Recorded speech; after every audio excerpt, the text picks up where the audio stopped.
అనుకుంటా. ఒక్క నిమిషం మీరు అశోక్ గారు మ్యూట్ చేయండి. ఎస్ కట్కర్ రమేష్ గారు నమస్కారం సార్. నమస్కారం. రమేష్ గారు ఏంది టిఆర్టీఎఫ్ ఏమనుకుంటుంది ఈ ప్రతిపాదన మీద? అంటే ఇది మరి ఆయన హిందూ హడిల్ డైలాగ్ లో ఒక ప్రశ్నకు సమాధానంగా చెప్పిండు. వారి మనసులో ఏమున్నదో ఇంత పెద్ద విషయం ఉంటదని మేమైతే అనుకోలేదు, ఆశ్చర్యపడ్డాం. ఖచ్చితంగా కమిషన్ నివేదికను యాక్సెప్ట్ చేస్తున్నట్టే, ఆరుట్ల తరహాలో వెళ్తున్నట్టే 4000 స్కూల్స్ అంటే. 4000 స్కూల్స్ అంటే ఆయన హెడ్ క్వార్టర్స్ లో ఒక స్కూల్ ఏర్పాటు చేసి ఒక 3-4 స్కూళ్లను అంటే విద్యార్థులు లేనటువంటి పాఠశాలలను హెడ్ క్వార్టర్ లో ఒక స్కూల్ ఏర్పాటు చేసి దానిలో అన్ని రకాలైన సౌకర్యాలు కల్పిస్తా అని చెప్పారు. అప్పుడు కూడా మేమేమంటే Telangana public schools, Telangana fundamental schools 2 రకాలుగా వాళ్ళు సూచించారు. 1 నుంచి 12 తరగతులు టీపీఎస్ లో ఉంటాయి, కానీ ఎక్కడైతే అనుకూలంగా అంటే దూరంగా ఉంటాయో విద్యార్థుల రావడం కొంచెం ఇబ్బంది అవుతుందో దానికి తెలంగాణ ఫండమెంటల్ స్కూల్ టిఎఫ్ఎస్ అని కూడా వారు సూచించడం జరిగింది. అయితే అక్కడ టిఆర్టీఎఫ్ గా మేము కేశవరావు గారికి మా యొక్క ప్రతిపాదన సమర్పించామంటే వీరిచ్చిన కమిషన్ పైన ఖచ్చితంగా తెలంగాణ పబ్లిక్ స్కూల్స్ ను ఉన్నటువంటి పాఠశాలలనే బలోపేతం చేయాలనేటువంటిది ఒకటి. తర్వాత టిఎఫ్ఎస్ అనేటువంటిది ప్రతి గ్రామంలో కూడా ఉండాలనేటువంటి మేము ఒక సూచన గాని మా యొక్క అభిప్రాయాన్ని గాని తెలంగాణ రాష్ట్ర టీచర్ ఫెడరేషన్ ఇవ్వడం జరిగింది. అంటే గ్రామ పాఠశాల అంటే గ్రామం యొక్క సామాజిక సాంస్కృతిక చైతన్యానికి ప్రతీక కనుక ప్రతి గ్రామంలో కూడా పాఠశాల ఉండాలనేటువంటి దానికి తెలపడం జరిగింది. ఈ రోజు మనం చేస్తున్నటువంటి మార్పులు చేర్పులు విద్యా హక్కు చట్టానికి భిన్నంగా ఉంటే అవి చట్టానికి భిన్నమైనటువంటి అంటే మారుతున్నటువంటి అవసరాలకు అనుగుణంగానే మారుస్తా అన్నారు. కానీ ఆ చట్టం చేసే ముందు అంటే 2009 రైట్ టు ఎడ్యుకేషన్ యాక్ట్ 2010 నుంచి అమలు అవుతున్నటువంటి ఒక గ్రామంలో అంటే 1 కిలోమీటర్ ఒక ప్రాథమిక పాఠశాల ఉండాలనేటువంటి కాన్సెప్ట్ అన్ని ఆలోచించిన తర్వాత వచ్చింది. అంటే బాలికా విద్య అవునన్నా కాదన్నా ఇంత అభివృద్ధి చెందినటువంటి సమాజంలో ఇప్పటికే బాలికా విద్యలో వెనుకబడే ఉంది. ప్రైవేట్ పాఠశాలకు వస్తున్న దానిలో పిల్లవాడు ఇద్దరు ఉన్నట్టయితే బాలికలను ఎటు పంపిస్తున్నారు అనేటువంటి స్టాటిస్టిక్స్ మన దగ్గర ఉన్నాయి. కనుక ఇప్పటికీ మా బడి మంచి ఇన్ఫ్రాస్ట్రక్చర్ ఇచ్చి మంచి ల్యాబొరేటరీస్ గ్రౌండ్స్ పెట్టి సరే నేను ఇంటిగ్రేటెడ్ స్కూల్స్ కు వ్యతిరేకం. ఎందుకంటే 200 కోట్లు పెట్టి 200 కోట్లు కాదు 50 కోట్లు పెట్టి ఒక స్కూల్ పెట్టినా అది వేస్టే.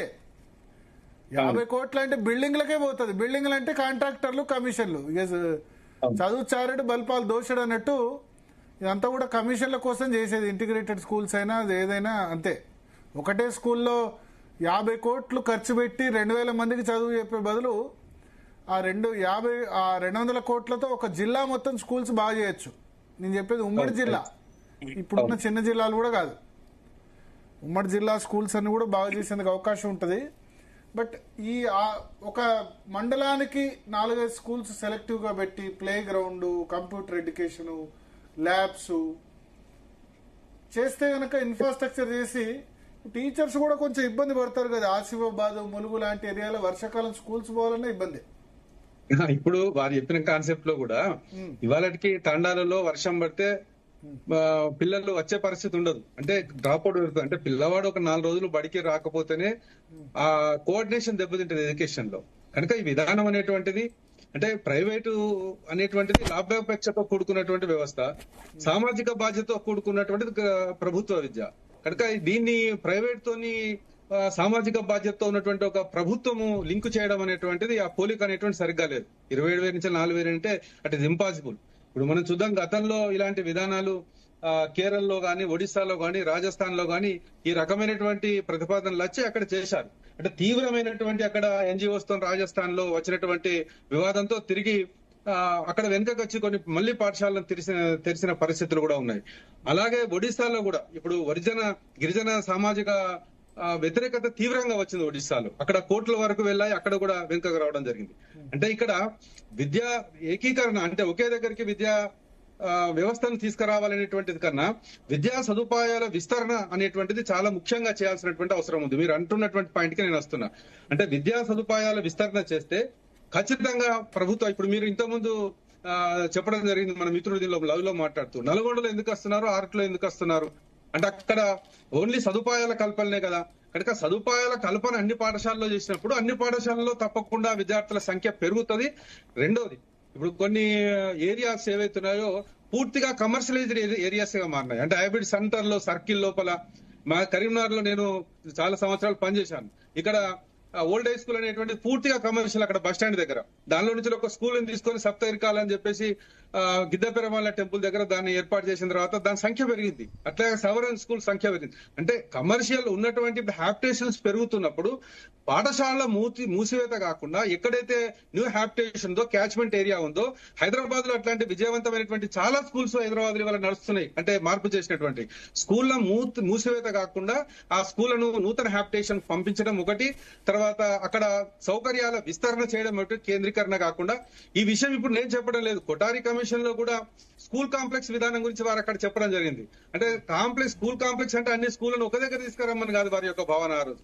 అంటే స్కూల్ కాంప్లెక్స్ అనేటువంటిది కాంప్లెక్స్ పరిధి లోపల అక్కడటువంటి పిల్లలకు అందరికీ అందుబాటులో వనరుల యొక్క కల్పన కోసం ఉపయోగపడేలా స్కూల్ కాంప్లెక్స్ ఉండాలి. అంటే పాఠశాల అనేటువంటిది అక్కడటువంటి విద్యార్థికి అనుకూలంగా సమీపంలో ఉండాలి.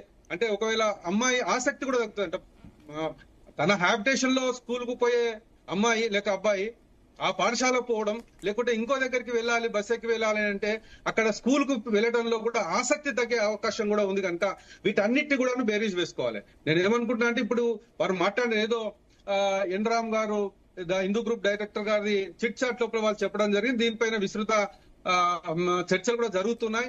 ఇప్పుడు ఉపాధ్యాయ సంఘాలుగా మేమే కాదు, ఇప్పుడు యువత ఇన్ఫ్రాస్ట్రక్చర్ కల్పించి ఏది చేసినా మీరు ఒప్పుకునే పరిస్థితి లేదా?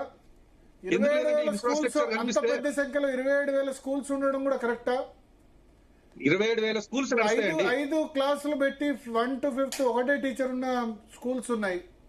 స్టూడెంట్స్ ఒక 10 మంది ఉంటారు, 10 మంది సింగిల్ టీచరు, 5 క్లాసులు చెప్పాలి ఒక్కొక్కళ్ళకి. ఇటువంటి ఇబ్బందులు ప్రాక్టికల్ గా ఇబ్బందులు ఎదురవుతున్నాయి కదా.